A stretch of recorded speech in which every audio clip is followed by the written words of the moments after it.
رانا ثناءاللہ صاحب لاہور کے اندر بیٹھ کر چیلنج کر گئے کہ خان صاحب اگر مگر بند کریں اسمبلیاں تحلیل کریں لگ پتہ جائے گا. ہم نے جو فیصلہ کیا تھا اپنی اسمبلیز ڈیزالو کرنے کا وہ ہم کریں گے. جیسے ہی اسمبلیز ڈیزالو ہوں گی تو 48 گھنٹے کے بعد کیئر ٹیکر سیٹ اپ آ جائے گا. کوئی ایگزیکٹ ایک سپین تو بتائیں گے؟ جمیل احسان سمجھے ڈسمبر میں بس. مختلف ٹی وی چینلز کے اوپر جنرل باجوہ صاحب کے حوالے سے چل رہی ہے بات کہ آپ انہیں ڈیورنگ پرائم منسٹرشپ باس کہہ کر پکارتے تھے. جو آرمی چیف ہوتا ہے نا وہ پرائم منسٹر کے نیچے ہوتا ہے. میں نے جنرل باجوہ کو ایز کولیگ سمجھا تھا. دو بھائی ہیں, ایک ہیں چودھری شجاع صاحب اور دوسرے ہیں چودھری پرویز الہی صاحب. آپ کو لگتا ہے کہ چودھری پرویز الہی صاحب کا آپ کے ساتھ پنجاب میں الائے ہونا اور حکومت بننا بائی ڈیزائن تھا یا ان کی چوائس تھی؟ انہوں نے واضح کہا, انہوں نے کہا کہ ان کا تو خیال ہے کہ تھوڑی اور چلنے چاہیے کام, لیکن انہوں نے کہا کہ جو میں کہوں گا as chairman P T I تو وہ ایکسیپٹ کریں گے. چھپانے کے لیے انہوں نے سارے میڈیا کے اوپر سختی, جو ان کے بیانیے کے ساتھ نہیں تھا, اور اس لیے شعیب شیخ, میں شعیب شیخ کو خاص طور پہ یعنی جس طرح کا اس نے سٹینڈ لیا اور اس کے اوپر بھی کیسز کیے. سبسکرائب کریں اور بیل دبائیں تاکہ کوئی خبر رہ نہ جائے.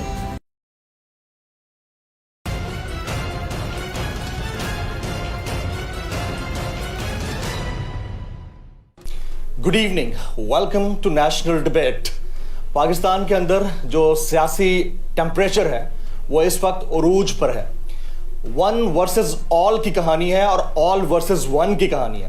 صرف ایک شخص ہے جس نے 14 جماعتی اتحاد جو اپیرنٹ نظر آتا ہے اور 114 جماعتی اتحاد جو غائبانہ ہے اس کو ٹف ٹائم دیا ہوا ہے, اور اس ایک شخص کا نام ہے عمران خان. چیئرمین پاکستان تحریک انصاف, سابق وزیر اعظم پاکستان عمران خان صاحب تقریباً 1.5 سال بعد, یعنی آج سے 1.5 سال پہلے 15 فروری 2021 کو جب وزیر اعظم تھے اس وقت میرے ساتھ انٹرویو پر اپیئر ہوئے. آج 1.5 سال بعد اپیئر ہو رہے ہیں. سر آپ نے وقت نکالا, آپ کا بہت بہت شکریہ. Very warm welcome to the show. Rana Sanaullah صاحب لاہور کے اندر بیٹھ کر چیلنج کر گئے کہ خان صاحب اگر مگر بند کریں اسمبلیاں تحلیل کریں لگ پتہ جائے گا. یور انیشیل کامنٹس آن دس سر. خیر, اس آدمی کی تو میں باتوں کا کبھی سیریسلی لیا نہیں ہے کیونکہ ایک بدماش ہے, جرائم پیشہ آدمی ہے.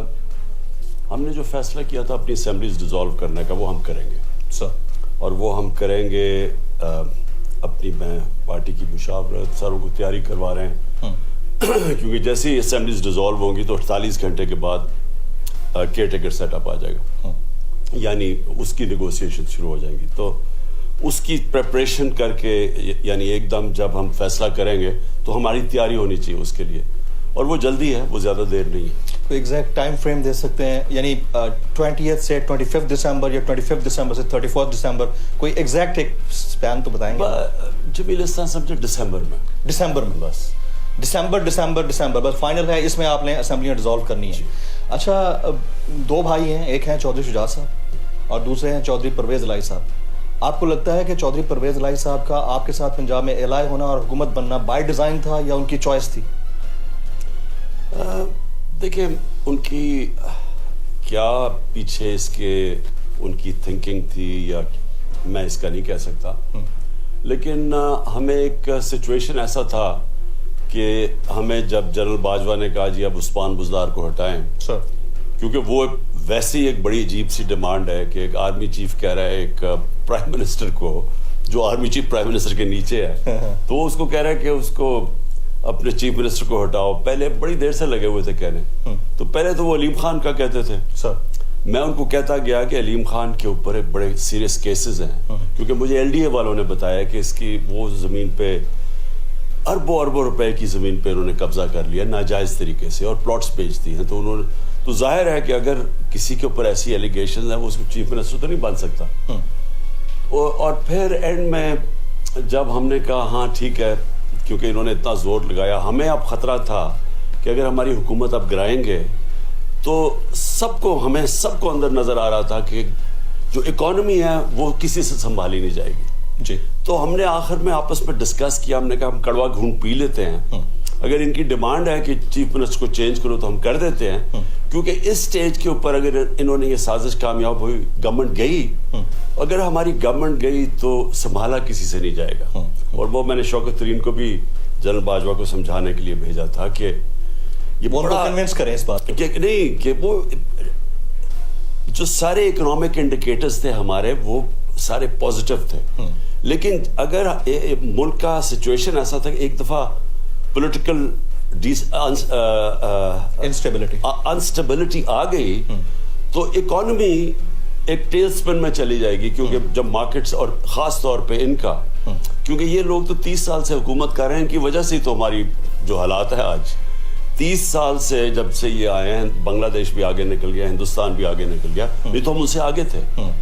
تو اس کی وجہ سے ہم نے فیصلہ کیا کہ اگر یہ کہہ ہی رہے ہیں اب آخر میں ہم پھنسے ہوئے ہیں, تو ہم نے کہا چلیں ٹھیک ہے اسے ہٹاتے ہیں. تو جب علیم خان کا نام لیا تو انہوں نے, ایک علیم خان تھا, ایک پرویز لائی تھا, تو علیم خان کا جب نام لیا تو پرویز لائی نے کہا میں تو اس کو سپورٹ نہیں کرتا. تو پھر ہم نے پرویز لائی کو, ہم نے ان کو انوائٹ کیا, اور تو یہ سچویشن. تو پرویز الہی صاحب آپ کو لگتا ہے کہ 100% پاکستان تحریک انصاف کے ساتھ لوئل ہیں, جیسا آپ کہیں گے ویسا وہ کریں گے؟ بالکل ہمارے ساتھ کھڑے ہیں. انہوں نے واضح کہا, انہوں نے کہا کہ ان کا تو خیال ہے کہ تھوڑی اور چلنے چاہیے گا, ان کا یہ خیال ہے. اچھا. لیکن انہوں نے کہا کہ جو میں کہوں گا as chairman P T I تو وہ ایکسیپٹ کریں گے.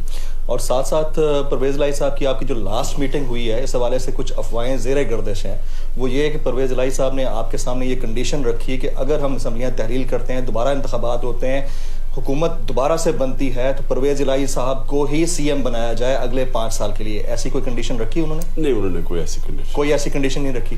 اور ایک اور ذرائع سے مختلف ٹی وی چینلز کے اوپر جنرل باجوہ صاحب کے حوالے سے چل رہی ہے بات کہ آپ انہیں ڈیورنگ پرائم منسٹرشپ باس کہہ کر پکارتے تھے. اس کو ذرا کلیئر کر دیجیے گا, کیونکہ آپ نے وہ عثمان بزدار صاحب والی بات تو نہیں مانی ان کی. دیکھیں, جو آرمی چیف ہوتا ہے نا وہ پرائم منسٹر کے نیچے ہوتا ہے. ایسا ہی ہے کانسٹیٹیوشنلی. میں ویسے آپ کو ایک ضرور کہوں کہ میں نے جنرل باجوہ کو ایز کولیگ سمجھا تھا. کولیگ مطلب یہ کہ ہمیں, کیونکہ چیلنجز اتنے زیادہ تھے, اور فوج پاکستان کا وہ ادارہ ہے جو انٹیکٹ ہے. سارے یہ جو 2 ڈاکو خاندان جنہوں نے ملک کو لوٹا ہے, انہوں نے سارے پاکستان کے ادارے کمزور کر دیے. یعنی ابھی دیکھ لینا کہ ابھی جب سے شہباز شریف واپس آیا, ایف آئی اے ختم ہو گئی. ایف آئی اے کے اوپر آدمی رکھوایا, صرف اس لیے نہیں کہ وہ ملک میں وائٹ کالر کرائم پکڑے, وہ ان کے کیسز ختم کرے اور ہمارے اوپر جھوٹے کیسز بنائے. تو یہ اداروں کو جب آپ غلط استعمال کریں گے, جس طرح پولیس تھانے کو غلط استعمال کرتے ہیں, جب آپ تھانے کو استعمال کرتے ہیں مخالفین کے خلاف پرچے کاٹنا اور اپنی ساری چوری نظر انداز کرنا, تو پولیس تباہ ہو جاتی ہے. اس وجہ سے پنجاب پولیس اور سندھ کی پولیس سب سے برے حالات میں. تو اسی طرح ایف آئی اے تباہ, نیب کے اوپر انہوں نے اپنا آدمی رکھا, سارے کیسز معاف, سب کو این آر او دلوا دیا. تو نیب ایز این ادارہ تو ختم ہو گیا نا, وہ تو ایک ٹول آ گیا ان کے ہاتھ میں. تو اس لیے جب آپ ایک ملک کے ادارے تباہ کرتے ہیں تو ملک تباہ ہو جاتا ہے. تو جو ادارہ بچا ہوا ہے وہ ہے پاکستان فوج. وہ کیوں بچی ہوئی ہے کہ وہ انٹرفیئر نہیں کرنے دیتی. جب نواز شریف نے اپنا آرمی چیف لانے کی کوشش کی, یا پتہ نہیں ہے وہ جو جنرل ضیاء الدین کا سارا ہوا تھا, تو فوج کھڑی ہو گئی. تو وہ اپنے ادارے کو پروٹیکٹ کرتے ہیں, اور وہ ادارہ ایز اے ریزلٹ انٹیکٹ ہے. تو ہمیں تو بڑی ضرورت تھی شروع میں جنرل باجوہ کی, اور انہوں نے پوری طرح مدد کی. مثلا کرونا کے اندر ہمیں انہوں نے پورا, ہمارا کوآپریشن تھا, بلکہ پرفیکٹ تھا کہ سول ملٹری ریلیشن شپ کے اندر جو ہارمنی تھی وہ وہاں تھی, وہ زیادہ بہتر تھی اس وقت, اور ہونی بھی چاہیے تھی. لیکن اب فوج ہر جگہ جب ملک مشکل میں ہوتا ہے, تو مثلا چائنا میں فلڈز آتے ہیں تو فوج آ جاتی ہے, یورپ میں فلڈز آتے ہیں فوج آتی ہے, کیونکہ وہ اس کی ایکسپرٹیز زیادہ ہوتی ہے. ہم پولیو میں کیمپین میں فوج ہماری مدد کرتی ہے بارڈر ایریاز میں. تو جب یہ وہ آئی لوکسٹ, تو اس کے اندر بھی فوج کی مدد, تو ان کی ہماری کوآپریشن تو بڑی اچھی تھی. لیکن جب یہ اپنی حد سے نکل جاتے تھے, مثلا کہ میرا چیف منسٹر رکھو, اب یہ میں اس طرح کہ جی میرے کور کمانڈر رکھو. تو اچھا, ویسے آپ نے کبھی یہ فرمائش کی کہ میرے کور کمانڈر رکھو؟ کبھی نہیں. دیکھیں, جنرل فیاض حمید سے متعلق بات ہوتی تھی کہ ان کو چیف رکھنا چاہ رہے تھے آپ, ایسی یہ بات درست ہے یا غلط؟ یہ جان کے کیمپین کی گئی, اور میں سمجھتا ہوں کہ اب میں پیچھے دیکھتا ہوں تو ایک کانسپریسی تھی, کیونکہ جو باقی کنٹینڈرز تھے آرمی چیف بننے کے, اب ان کو یہ تاثر دیا کہ میں نے نہیں دیا، کیونکہ میں نے کبھی نہیں سوچا تھا کہ کون چیف بنے گا. یہ تو کنٹروورسی شروع ہو گئی یعنی پچھلی جون سے. تو میں نے تو کبھی سوچا نہیں تھا آرمی چیف کا، کیونکہ میرا تو اس وقت پچھلی جون میں دیکھو تو اگلی نومبر اتنی دور تھی. 1.5 سال پہلے کون سوچتا تھا کہ آرمی چیف کون ہوگا. میرا تو کنٹینشن یہ تھی کہ افغانستان کے اندر جب امریکہ پل آؤٹ کرے گا تو ہماری ساری پروڈکشن تھی کہ سول وار ہو جائے گی. ہمیں کسی کو بھی نہیں پتا تھا کہ ایک دم افغان فوج کولیپس کر جائے گی جو ہوا. تو ہم نے کہا اگر سول وار ہوتی ہے تو میری کوشش یہ تھی کہ جو ہمارا سب سے بہترین ایکسپیرینس انٹیلیجنس چیف ہے اس کو ہونا چاہیے، کیونکہ اس کے سارے تعلقات ہیں جنرل فیض کے سارے افغانستان میں طالبان سے نیگوشیٹ امریکہ کے بہاف کے ساتھ یہ کرتے تھے. اور اس کے علاوہ جو سینٹرل ایشین ریپبلک سے ارد گرد تھی سب کے تعلقات ڈیولپ ہوئے تھے. تو اس لیے میں چاہ رہا تھا، اور میں نے کبھی نہیں کہا کہ میرا آرمی چیف ہونا چاہیے. رائٹ. جنرل فیض نے ریٹائرمنٹ لے لی ہے، حالانکہ پروموشن یا جو اپوائنٹمنٹس ہوئی ہیں آؤٹ آف ٹرن نہیں ہوئی ہیں، آن میرٹ اینڈ سینیورٹی کے بیسس کے اوپر ہوئی ہیں. آپ کو ان کا فیصلہ ٹھیک لگتا ہے؟ خیر وہ تو پرسنل فیصلہ ہے ان کا، اس میں کیا کہہ سکتا ہوں. لیکن دنیا میں کہیں ایسے نہیں ہوتا کبھی بھی نہیں ہوتا. یعنی یہ جو سارا ڈرامہ کہ کون ہو رہا ہے، وہ نواز شریف وہاں بیٹھا ہوا ہے، ادھر بیٹھ کے ڈرامے ہو رہے ہیں، وہ اس کو کنسلٹیشنز ہو رہی ہے، اور ایک مفرور ایک کانویکٹ فیصلے کر رہا ہے پاکستان کا آرمی چیف. ایسا تو کبھی نہیں ہوتا. اب آپ ایک بیانیہ بڑا ڈیولپ کیا آپ نے رجیم چینج آپریشن کا. رجیم چینج آپریشن آپ کو لگتا ہے کہ جو آپ کی نظر میں امپورٹنٹ حکومت ہے ان کا یہاں پر پاکستان میں پاکستانیوں کے اوپر مسلط ہونا وداؤٹ انٹرنل فیسیلیٹیشن ہو سکتا تھا، پاسبل تھا؟ بالکل نہیں ہو سکتا. یہ تو آپ اگر 4 بیان ہیں ہم نے اپنے پروگرامز میں بھی چلائے ہوئے اپنے جلسوں میں سر، ان کے 4 مین خاقان عباسی، احسن اقبال، خرم دستگیر اور مریم، یہ چاروں یہ کہہ رہے ہیں کہ جناب کبھی بھی ایک عدم اعتماد کامیاب ہو ہی نہیں سکتی میرے شو پہ کہہ کے گئے تھے جب تک اسٹیبلشمنٹ آپ کی بیک پہ نہ ہو.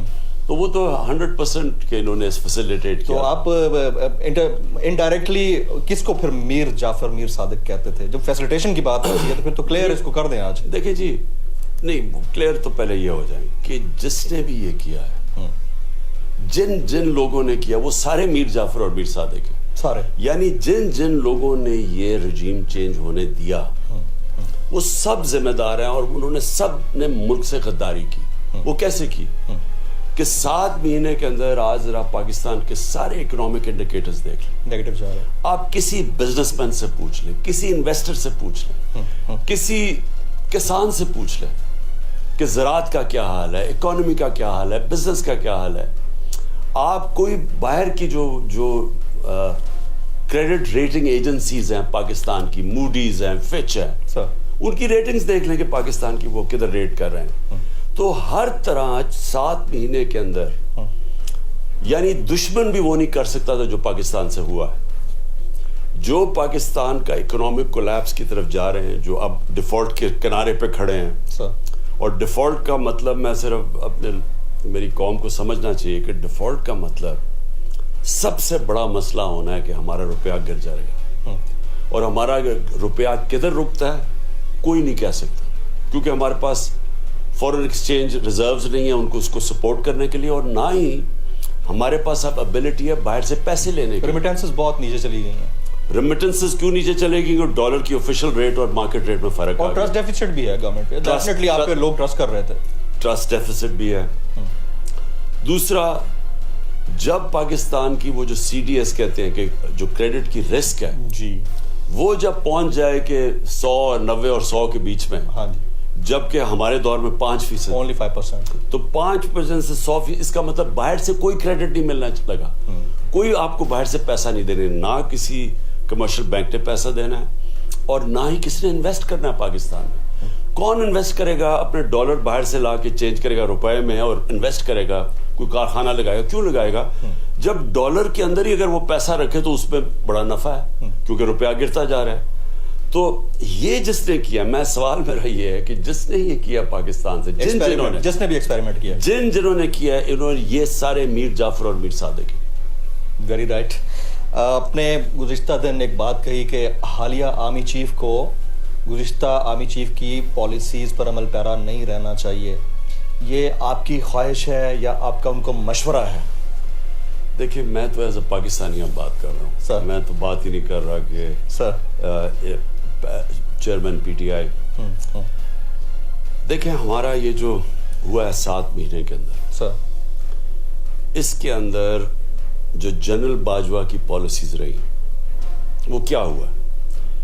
انہوں نے جب ہماری گورنمنٹ گئی تو سب نے یہ سوچا کہ لوگ اب مٹھائیاں بانٹیں گے، عمران خان کی سیاست ختم ہو گئی ہے.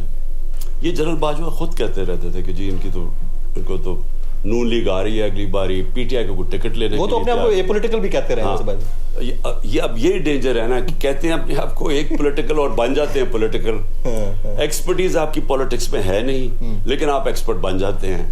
یہ ایسی ہے کہ ایک ہاکی پلیئر کو کرکٹ کا میچ کھلا دو اور وہ سمجھو کہ وہ اچھا کھیلے گا، تو آپ کی سمجھ تھی نہیں. تو ان کو یہ بتایا گیا کہ جناب جب عمران خان کو ہٹایا جائے گا تو یہ لوگ مٹھائیاں بانٹیں گے، اس کی پالیٹکس ختم ہو جائے گی، اور یہ سب کچھ بتایا گیا. جب یہ نہیں ہوا، جب پبلک سڑکوں کے اوپر آ گئی، جب پبلک نے واضح بتا دیا کہ وہ ان چوروں کے ساتھ نہیں کھڑے. اصل میں ہمیں فائدہ کیا ہوا کہ جب یہ چور اکٹھے ہو گئے تو جو ہمارے مخالف بھی تھے نا وہ ہمارے ساتھ آ گئے. سب سے بڑی چینج آئی کہ لوگوں کے اندر ایک غصہ تھا کہ ہماری توہین کی گئی ہے، کہ 30 سال سے جو لوگ ایک دوسرے کو چور کہہ رہے تھے، یہ نہیں کہ ہم ان کو کہہ رہے تھے، یہ ان کی سٹیٹمنٹس پڑھ لیں جو انہوں نے ایک دوسرے کے متعلق کہی ہیں، تو سارے کہتے تھے کہ ایک دوسرے چور ہیں. اور جو لوگ ایک دوسرے کو چور کہتے تھے، جو پبلک ان کو چور سمجھتی تھی، جس کی وجہ سے مجھے الیکٹ کیا پبلک نے ان کے ریاکشن میں، انہی کو آپ پھر سے اوپر مسلط کر رہے ہیں اور سمجھ رہے ہیں کہ لوگ بھیڑ بکریاں اور وہ چپ کر کے ایکسیپٹ کر جائیں گے. تو جب پبلک کا رد عمل آیا تو عقل تو یہ کہتی تھی کہ آپ کو ریٹریٹ کرنا چاہیے، آپ کو فوری الیکشنز کروا دینے چاہیے. الٹا انہوں نے کیا کیا؟ ہمارے اوپر ہر قسم کا تشدد کیا. اس گورنمنٹ کے ساتھ مل کے انہوں نے جس طرح کا human rights violation, fundamental human rights violation آپ سے ہوا، یہ میرے سے ہوا، اعظم سواتی سے جو ہو رہا ہے کیا گیا، اور جو ہو رہا ہے ارشد شریف سے جو ہوا، جو شہباز گل سے ہوا، جو پھر باقی صحافیوں سے جو بھی عمران خان کی ان کہتے تھے کہ جی ہماری سپورٹ کرے، ان سے جو کیا، سوشل میڈیا کے لڑکوں کو اٹھا لیتے تھے، مارتے تھے، پھر گھر، یعنی ایسا کبھی پاکستان میں نہیں ہوا. تو بجائے یہ کرنے کے، عقل تو یہ کہتی تھی کہ آپ نے غلطی کی ہے، انسان غلطیاں کرتا ہے، پیچھے ہٹ جائے. انہوں نے الٹا کیا اس غلطی کو چھپانے کے لیے انہوں نے جا کے اتنی سختی کی کہ جو بھی اس کی مخالفت کرتا تھا، یعنی یہ جو ظلم کیا ملک پہ، اس کو مارنا دھاڑنا، ڈرانا دھمکانا.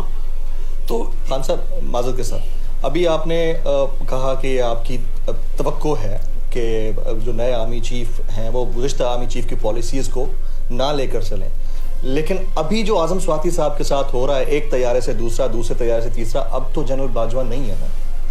What do you expect?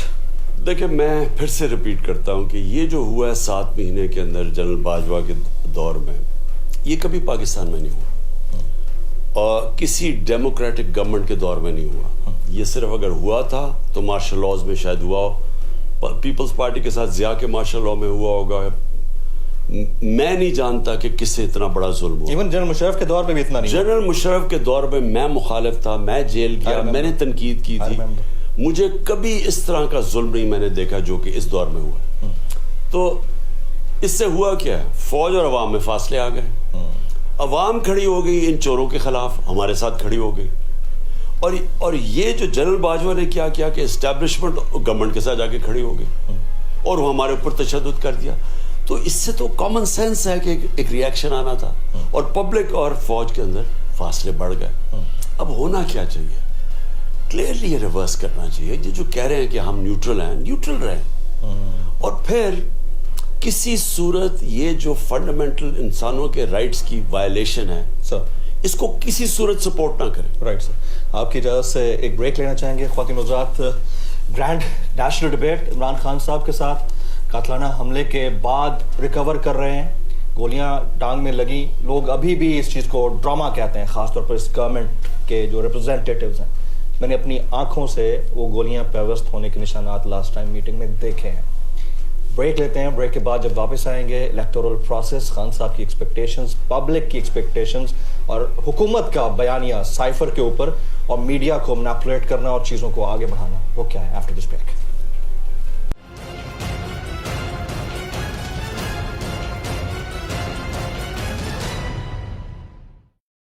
Welcome back. Chairman Pakistan Tehreek Insaf, سابق وزیر اعظم پاکستان عمران خان صاحب ہمارے سامنے بیٹھے ہیں اور بڑی تیزی سے ریکور کر رہے ہیں. خان صاحب, الیکشنز کے معاملے کے اوپر آپ کی بڑی توقعات ہیں, لیکن ان کی کوئی نیت نظر نہیں آ رہی. ریپرزینٹیٹو ان کے وزیر داخلہ ہیں جو لاہور کے اندر بیٹھ کر پریس کانفرنس کرتے ہیں, وہ لاہور جس کے اندر یعنی پنجاب کے اندر آپ کے ایلائز کی حکومت ہے, ادھر شہباز گل کے خلاف مقدمہ درج ہو جاتا ہے اسی دوران. یہ بڑا انفارچونیٹ ہے, لیکن اگین وہ آپ کو چیلنج کر رہے ہیں اور کہہ رہے ہیں ہم نے نہیں کرانے, یہ اکتوبر 2023 کے اندر انتخابات ہوں گے. تو اب آپ کیا کریں گے؟ اسمبلیاں تو سمجھ لیں تحلیل ہو گئیں آخری ہفتے میں, اس کے علاوہ کیا کریں گے؟ دیکھیے جبیر, پہلے تو الیکشن کی ضرورت کس کو ہے؟ سر تحریک انصاف کو ہے. ہمارا تو گراف اوپر جا رہا ہے. انہوں نے امید لگائی ہوئی تھی, جس طرح یہ اپوزیشن نے اور جنرل باجوہ نے بھی, کہ جب انہوں نے رجیم چینج میں مدد کی تو وہ نیچے گر جائے گی پارٹی, وہ تو اوپر جاتی گئی ہے. سارے بائی الیکشنز ہم جیتتے گئے ہیں. جو دوسرے بائی الیکشنز تھے ادھر 17 پارٹیز نے ایک ٹکٹ کے اوپر ہمارے خلاف کھڑے ہوئے تھے, اور ان کے ساتھ پوری اسٹیبلشمنٹ سب کی مدد تھی, اس کے باوجود ہار گئے. تو یہ ڈرے ہوئے ہیں الیکشن سے, انہوں نے الیکشنز نہیں کروانے. لیکن الیکشنز پاکستان کی عوام کی ضرورت ہے, ملک کی ضرورت ہے, کیونکہ اکانومی جس تیزی سے آج کھڑی ہوئی ہے ڈیفالٹ کے اوپر. اور پھر سے میں بتا دوں, ڈیفالٹ کا مطلب کہ آپ ملک پیچھے چلا جائے گا اور یہاں غربت کی انتہا ہوگی, کیونکہ روپیہ جب گرے گا تو مہنگائی اور اوپر چلی جائے گی اور لوگ غربت کی لکیر سے نیچے چلے جائیں گے. جن ملکوں میں ڈیفالٹ ہوا ہے ان کو بڑے 3-4 بڑے مشکل سال گزارنے پڑے ہیں. تو ہم آگے ہی اس وقت 7 مہینے نیچے جا رہے ہیں. تو اس وقت اور وہ صرف چینج ایسے ہوگا, یعنی معیشت اگر اوپر اٹھانی ہے تو سب سے پہلا قدم پولیٹیکل سٹیبلٹی چاہیے, اور پولیٹیکل سٹیبلٹی آتی ہے الیکشن سے. تو الیکشنز پاکستان کی ضرورت ہے. اب الیکشنز اس ملک کی ضرورت ہے, پاکستانی فوج کی ضرورت ہے, کیونکہ پاکستان کی فوج کی اب ہتھیاروں کی LCs نہیں کھل رہی, اور ہماری انڈسٹری کی ضرورت ہے. وہ اگر اس طرح اکنامک انسٹیبلٹی رہی, نہ باہر سے انویسٹمنٹ آنی ہے, نہ باہر سے کریڈٹ آنا ہے, تو ملک چلنا کیسے ہے؟ سو اس لیے تحریک انصاف کی ضرورت نہیں ہے, کیونکہ ہم گین کر رہے ہیں. یہ 10 مہینے کے بعد الیکشن کروائیں, سال کے بعد کروائیں, انہوں نے ہارنا ہے.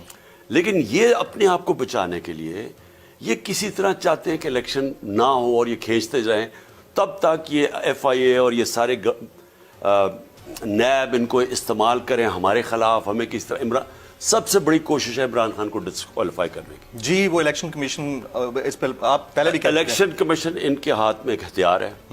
الیکشن کمیشن کو استعمال کر رہے ہیں مجھے ڈسکوالیفائی کرنے کے لیے. یہ واضح ہے, نواز شریف کی پوری کوشش ہے کہ وہ اس کے اوپر کیسز ختم ہو اور مجھے ڈسکوالیفائی کیا جائے, اور PTI کے لوگوں کے اوپر کیسز کیا جائے, پارٹی کو دبایا جائے. یہ ان کی ساری کوشش ہے. ان کو ملک کی کوئی فکر نہیں ہے, ان کو نہ ملک کی فکر ہے, کیونکہ اگر روپیہ گرتا ہے ملک نیچے جاتا ہے, ان کے ڈالرز اربوں ڈالرز باہر پڑے ہوئے ہیں. ان کو فائدہ ہی فائدہ ہے. پاکستان نیچے جاتا ہے, اگر ڈالر اوپر جاتا ہے تو ان کے پیسے ڈالرز میں پڑے ہوئے ہیں, پیسہ تو بڑھ رہا ہے, تو ان کو تو فائدہ ہے. تو ان کو کوئی فکر نہیں ہے کہ ملک کیا ہو رہا ہے. یہ سارے باہر بیٹھ جاتے ہیں, تھوڑے سے مسئلے آتے ہیں باہر بھاگ جاتے ہیں, وہاں سے NRO لے کے واپس آ جاتے ہیں. NRO 1 دیا جنرل مشرف نے, NRO دیا نمبر 2 جنرل باجوہ نے. اس کے لیے یہ اب واپس آ گئے ہیں, سارے کیسز ان کے معاف ہو گئے ہیں, ہمارے اوپر کیسز کر دیے ہیں. یعنی وہ لوگ جو کہ اس ملک میں احتساب چاہتے تھے ان کے اوپر کیسز کر دیے ہیں, اور ڈھونڈ کے کیسز, یعنی کہیں سے کوئی کیس مل جائے, اور ان کی اربوں روپے کے کیسز معاف ہو گئے. یعنی اس ملک سے کبھی ایسا ظلم نہیں ہوا جو آج ہو رہا ہے.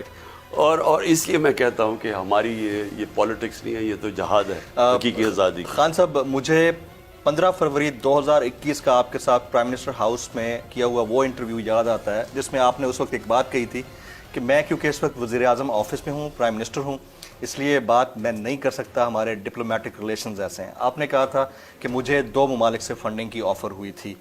آج آپ پرائم منسٹر نہیں ہیں, سابق وزیر اعظم ہیں, یہ امانت ہے آپ کے پاس, آپ بتائیں آپ کو کہاں سے آفر ہوئی تھی؟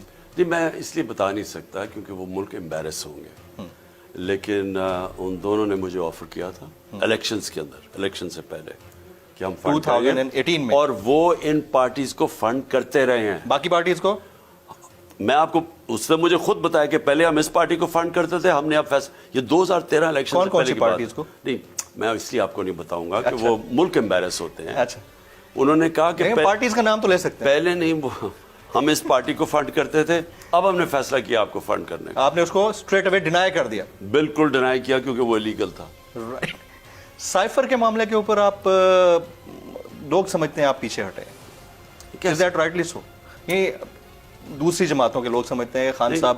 جمیل دیکھیں, سائفر کے اوپر کسی کو کوئی شک ہے؟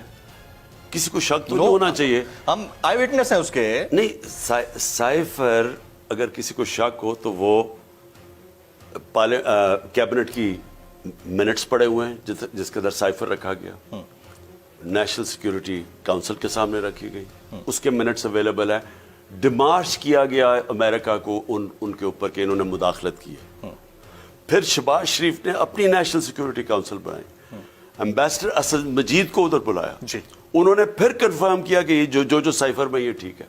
تو سائفر کے اوپر تو کسی کو کوئی شک نہیں ہونا چاہیے کہ سائفر میں واضح لکھا ہوا ہے کہ ڈونلڈ لو کہہ رہا ہے اس کو, اور منٹ دونوں طرف منٹس لیے جا رہے ہیں. جی جی جی, اس میں کہا جا رہا ہے کہ عمران خان کو ہٹاؤ اور پھر ہم نہیں تو تمہارے لیے مشکلیں ہیں, اور اگر تم نے ہٹا دیا تو معاف کر دیا جائے گا. یہ سائفر کے اندر واضح لکھا ہوا ہے, اور بھی لکھا ہوا ہے, روس کی ٹرپ کا بھی لکھا ہوا ہے. اب تو وہ تو اس کے اوپر تو کوئی شک نہیں, وہ تو آج چیف جسٹس کے پاس پڑا ہوا ہے سائفر, وہ اسپیکر اسمبلی کے پاس پڑا ہوا ہے. سو پریزیڈنٹ کے پاس ہے, پریزیڈنٹ نے بھیجا چیف جسٹس کے پاس. اچھا, اب کوشچن یہ ہے کہ وہ کہہ رہے ہیں پیچھے کیسے ہٹے. میں نے صرف ایک بات کہی امریکہ کے اوپر کہ دیکھیں یہ میری ذات کی بات نہیں ہے, کیونکہ انہوں نے مجھے ہٹایا تو میں کہوں جی امریکہ سے ہم نے کٹی کر لی, ہم کبھی دوستی نہیں کریں گے, کیونکہ یہ عمران خان کی ذات کی بات نہیں ہے, پاکستان کی بات. میں نے یہ کہا کہ ہاں ہم اس کے باوجود کہ انہوں نے ہماری گورنمنٹ میں مداخلت کر کے, اور یہ جو سازش کس نے کتنی کی وہ تو جب انکوائری ہو پتہ چلے گا, لیکن سائفر تو واضح ہے. تو میں نے یہ کہا کہ ہمیں ان سے اچھے تعلقات رکھنے چاہیے, کیونکہ یہ پاکستانی قوم کی ضرورت ہے. ہماری سب سے زیادہ ایکسپورٹس امریکہ کو ہیں, اور ہمارے جو سب سے طاقتور پاکستانی ایکسپیٹریٹ کمیونٹی جو پاکستانی امریکن کمیونٹی ہے. ایسے ہی تو ہمیں تو ان سے تعلقات ہمیشہ اچھے رکھنے چاہیے. مجھے جتنا میری ذاتی طور پہ غصہ ہو, ملک کے مفادات یہ کہتے ہیں کہ ہمیں تعلقات اچھے رکھنے چاہیے, ویری رائٹ, غلامی نہیں کرنی چاہیے, دوستی کرنی چاہیے. آج بھی آپ ایبسلوٹلی ناٹ والی بات پر قائم ہیں؟ وہ تو بالکل, ہمیں دیکھیں, ہمیں کبھی کسی کی, میں واضح کر دوں, ہمیں کسی کی جنگ میں کبھی شامل نہیں ہونا چاہیے. ہم نے افغان جہاد میں شامل ہوئے, بہت بڑی قیمت ادا کی. ہم نے اس کے بعد امریکہ کی وار آن ٹیرر میں جتنی بڑی قیمت ہم نے اس کی ادا کی, یعنی کوئی امریکہ کا ایلائی یعنی جنہوں نے وار آن ٹیرر میں شرکت کی, کسی کی کچھ بھی کنٹریبیوشن نہیں تھی جو ہماری ہوئی ہے. لیکن ہمیں برا بھلا بھی کہا گیا, ہمیں تو ہمیں کسی جنگ میں شامل نہیں ہونا چاہیے, دوستی میں ہونا چاہیے. ہم نے ان کی پوری مدد کی, طالبان سے جو ٹاکس ہو رہی تھی امریکنز اور طالبان کی, میری گورنمنٹ نے پوری مدد کی, فیسیلیٹیٹ کیا. میں نے خود طالبان کو جب ڈیلیگیشن کو بلایا, اور ہم نے کوشش کی کہ ان کی اور غنی گورنمنٹ کے بیچ میں کوئی سمجھوتا ہو جائے. ہم نے اپنی پوری کوشش کی امن میں, لیکن جنگ میں اگر آپ بیسز دیں گے بالکل نہیں. رائٹ. 9 اور 10 اپریل کی درمیانی رات میں بھی ادھر ہی تھا پرائم منسٹر آفس میں, اور آپ ہم سب سے ملے اس وقت. لیکن رات کے تقریباً کوئی 3 بجے یا 4 بجے کے قریب ایک برطانوی نشریاتی ادارے کے اوپر خبر چھپتی ہے کہ کچھ ہیلی کاپٹر اترے تھے, اور ہیلی کاپٹر میں سے اتر کے کچھ لوگ آئے, اور اس کے بعد آپ کے چہرے کے اوپر کچھ نشانات پائے گئے. یہ انہوں نے خبر چھاپی. سب سے پہلے تو میں, کیونکہ میں وہاں تھا, میں نے تو اس کو ڈینائی کیا, باہر اور لوگ تھے انہوں نے بھی ڈینائی کیا. آپ as the former prime minister of this country سب سے پہلے تو اس کے اوپر کلیئر کر دیں لوگوں کو کہ ابھی تک یہ چیز کلیئر نہیں ہوئی. دوسرا, کون تھا جس نے یہ خبر چھپائی ہوگی؟ میں نہیں جانتا کس نے یہ خبر چھپائی ہے, لیکن میں آپ کو واضح کر دوں کہ اگر کوئی یہ کرتا میرے سے تو یہ آپ یہ نہ سمجھے کہ میں چپ کر کے بیٹھ جاتا اور کسی کو پتہ نہ چلتا. یہ اس کے ایتھلیٹ ہیں آپ, ظاہر ہے جواب اس کی ساری دنیا میں اثرات جانے تھے. اور یہ یعنی پروپیگیشن تھی. مجھے تو یہ بھی نہیں پتا تھا کہ باہر گاڑیاں کھڑی ہوئی ہیں, وہ کوئی وہ جو جیل میں ڈالنے والی گاڑیاں. کوئی ہیلی کاپٹر آیا تھا؟ اور ہیلی کاپٹر آیا تھا؟ کوئی ہیلی کاپٹر نہیں آیا تھا. مجھے تو یہ بعد میں پتا چلا کہ وہاں کوئی گاڑیاں کھڑی تھی, پریزنٹ وینس کھڑی ہوئی تھی. مجھے تو کوئی آئیڈیا نہیں تھا. رائٹ. ابھی آپ کے جو ایلائز ہیں وہ اپنی جگہ پر موجود ہیں, لیکن آپ کی اپنی صفوں کے اندر کچھ ایسے وہ ہیں, سرفراز تو دھوکہ نہیں دیتا, وہ سرفراز دھوکہ دے چکے ہیں. میں فیصل لوڈا صاحب کی بات کر رہا ہوں. کیا کیا ان کا کیا, دیکھیں جو لوگ اپنے سے ظلم کرتے ہیں, کیونکہ لوگ تو بیوقوف نہیں ہیں. جب آپ کرتے, اب جتنے نے لوٹے ہوئے ہیں ہمارے سے سارے اڑ گئے. ساروں کی آپ دیکھ لیں کہ جنہوں نے ہمارے سے غداری کی, عوام نے ان کو سزا دی الیکشنز میں, تو اپنا نقصان کرتے ہیں جو بھی چھوڑتے ہیں. آپ کو اس سے کوئی فرق نہیں پڑتا؟ کوئی فرق نہیں پڑتا. دیکھیں فرق اس لیے نہیں پڑتا کہ آج سب سے بڑا ووٹ بینک ماشاءاللہ پاکستان میں تحریک انصاف کا ہے. تو جب آپ کے پاس ووٹ بینک ہو تو آپ کے لیے ارریلیونٹ ہوتا ہے کہ کون آپ کا آتا ہے یا الیکٹیبل آتا ہے یا جاتا ہے, آپ کو کوئی فرق نہیں پڑتا اس کے بعد. نہیں, آپ کو الیکشن کمیشن کے اوپر تو اعتماد نہیں ہے, اس کے باوجود آپ لوگ جیت رہے ہیں بائی پولز کے اندر, باقی جگہوں کے اوپر, بلدیاتی انتخابات میں. لیکن اگر یہی الیکشن کمیشن رہتا ہے, اور جس طرح رانا ثناء اللہ کل چیلنج کر گئے ہیں کہ ادھر اگر ہم نے انتخابات کروائے پنجاب کے اندر تو ہم یہ والی حکومت بھی آپ کی لے جائیں گے, تو آپ کو نہیں لگتا کہ اس کے پیچھے کوئی ڈیزائن ہو سکتا ہے؟ اس کو کیسے کاؤنٹر کریں گے آپ؟ دیکھیں ہم نہ بھی چینج کریں, ہم گورنمنٹ میں بیٹھے رہیں, ہم اپنے 6-7 جتنے بھی ٹائم ہے پورا کر لیں, ہمیں تو کوئی فرق نہیں پڑ رہا. آپ ذرا سارے اوپینین پولز اٹھا کے دیکھ لیں, سرویز اٹھا لیں, تو پی ٹی آئی کا تو گراف اوپر ہی جا رہا ہے اور یہ نیچے جاتے جا رہے ہیں, ان کا گرتا جا رہا ہے. تو ہمیں تو, میں پھر سے ریپیٹ کرتا ہوں کہ پاکستان, مجھے خطرہ یہ اب ہے کہ یہ چور صرف اپنی چوری بچانے کے لیے, اپنے کیسز ختم کرنے کے لیے, اب نواز شریف کی انتظار ہے کہ اپنے سارے کیسز ختم ہوں, پھر وہ جناب بڑا رائل وہاں سے آئے گا, جی نیلسن منڈیلا واپس آ گیا پاکستان. وہ کل کہہ گئے ہیں کہ نواز شریف صاحب واپس آ رہے ہیں. میں وہی کہہ رہا ہوں نا, وہ کبھی بھی نہیں آئے گا جب تک کیسز ختم نہیں ہوں گے, اور کیسز اب سارے ان کے ختم ہو رہے ہیں. اگر وہ پنجاب میں انٹری مارتے ہیں, سر قطع کلامی, اگر پنجاب میں انٹری مارتے ہیں وہ, لیٹس سپوز پرویز الہی صاحب کی اور ان کی جو انتظامیہ ہے ان کو گرفتار کرے گی؟ بالکل کرے گی, کیوں نہیں کرے گی. دیکھیں ہمیں کوئی, ہم ہر چیز کے لیے تیار بیٹھے. یعنی ہم نے, اگر انہوں نے جو 7 مہینے ہمارے اوپر ظلم کیا ہے, جھوٹے, میرے پتہ نہیں کتنے, مجھے تو یاد بھی نہیں, 30 FIR کٹ گئی ہوں گی, میں کتنی دفعہ عدالتوں میں گیا ہوں ضمانتیں کروانے کے لیے, مجھے تو آئیڈیا بھی نہیں ہے, کتنا میں بھول گیا ہوں. اس سے زیادہ کیا کریں گے, یہی کر لیں گے نا. اس کے باوجود 75% الیکشن جیتی ہے پی ٹی آئی. جی, تو کیا کر لیں گے آگے. اور اچھا, اب ان کے پاس چیز کیا ہے لوگوں کو دینے کے لیے؟ یہ جو ملک سے کر گئے ہیں, جو ملک کے آج حالات ہیں, یا تو یہ, اچھا ان کا ایک طریقہ تھا ہمیں ختم کرنے کا کہ بڑے اچھے حالات ہو جاتے ہیں ملک کے, وہ جو جس طرح وہ ایک اور طریقہ جس طرح آپ کو یاد ہوگا کہ کسی نے کہا تھا کہ اسٹاک ایکسچینج بھی اوپر چلی گئی ہے اور ڈالر بھی نیچے آ گیا, روپیہ بھی, وہ آپ نے سنے ہوں گے لفظ. تو وہ امیدیں تو آپ لگا سکتے تھے. مجھے ویسے یہ ہے کہ جنرل باجوہ واقعی سمجھتے تھے کہ شہباز شریف کوئی جینیس ہے. میں سمجھتا ہوں ایک تو ان کے لیے کرپشن کوئی بڑی چیز, پھر ان کو ریئلائزیشن ہوئی, آپ کو لگتا ہے؟ 2 چیزیں نا, 2 اسمپشنز تھیں بہت بڑی. ایک تو کرپشن ان کے لیے کوئی بڑی چیز نہیں تھی, یہ واضح ہو گیا نا, کیونکہ انہوں نے, نیب ان کے نیچے تھی, آپ کو کام نہیں کرنے دے رہے تھے. نیب ان کے نیچے تھی, اور نیب نے ہمارے دور میں, ہم کوشش کرتے رہے, زور لگاتے گئے, لیکن وہ کیونکہ ان کے کنٹرول میں تھی, یہ فیصلہ کرتے تھے کس نے اندر جانا ہے, کس نے باہر نکلنا ہے, ہمارے تو ہاتھ میں ہی نہیں تھا. تو ان کو جو کیسز میں ریلیف ملا ہے جنرل باجوہ کی کنسنٹ سے ملا ہے, آپ یہ کہنا چاہ رہے ہیں؟ پاور کس کے پاس تھی؟ جن کے پاس پاور تھی انہوں نے ریلیف دلانا تھا نا, ہمارے پاس تو پاور تھی نہیں. ہمارے پاس تو نہ نیب نیچے تھی ہمارے, بلکہ ان کا ہر جگہ انفلوئنس تھا. لیکن نمبر 1 اسمپشن یہ تھی کہ میں نے ریئلائز کیا, وہ کرپشن کو برا نہیں سمجھتے تھے. ہمیں کہتے تھے ایک سادیات کے اوپر زور لگائیں اور اس کو چھوڑ دیں, یہ احتساب کا, ہمیں بار بار یہ کہتے تھے. تو کیونکہ وہ اس کو برا نہیں سمجھتے تھے. میں یہ سمجھتا ہوں, میں تو 26 سال پہلے سارا اپنا سفر شروع کیا تھا کہ جب تک